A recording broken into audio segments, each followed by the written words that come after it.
Good morning mga idol. Ayan na naman mga idol. Magdidilig na naman ako na ang aking mini farm mga idol kasi kawawa naman kasi ang init naman ngayong maghapon, para naman malamigan naman sila kasi nangamatay na yung ang aking mga tanim kasi mga idol, kasi sobrang init talaga mga idol, kaya nangalanta talaga yung mga dahon. Kaya didiligan ko muna mga idol ang aking mga tanim. Ayan ang aking sili mga idol, hindi lang nakikita dito kasi mga idol, kasi medyo lumabo ang camera ko mga idol.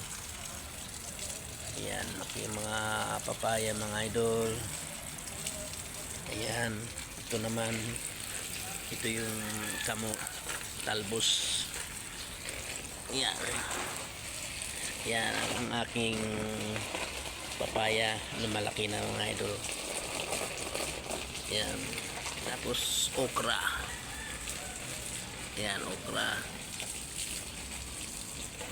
Tapos yan, alugbati mga idol. Matibay talaga mga idol, kahit mainit nabubuhay pa rin kasi diligan ko rin. Pati yung malunggay, walang patid ang tubo niya mga idol, yung malunggay. Ayan, kasi lagi nadidiligan.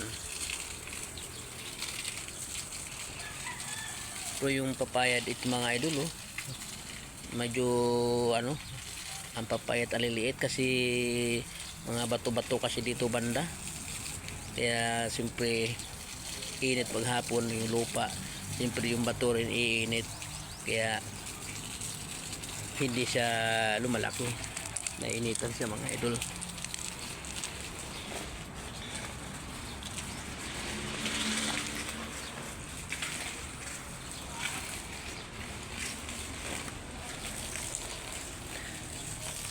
Tapos yung tanglad ko mga idol, ayan tanglad, hindi siya makadami mga idol kasi maraming kumukuha dito mga idol. Ang dami humihingi dito sa mga kasama ko. Ayan.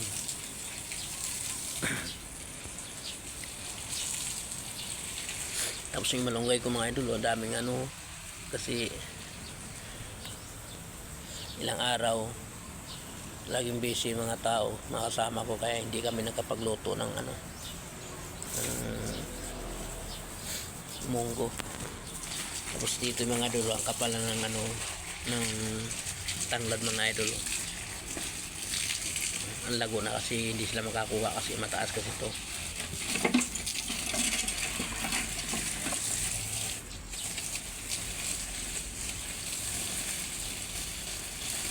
Ang tataba ng ko yung tanglad dito mga idol.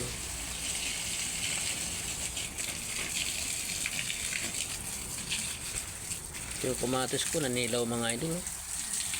Nakadapa na siya dahil sobrang bigat ang bunga. Pero ngayon naninilaw na siya.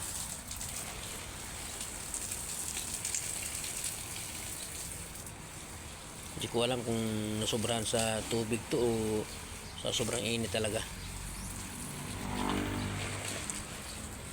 Yung sambong ko dun mga idol, naliliit na kasi sobrang init. Saka di makarami, dadaming humihingi. Thank you for watching.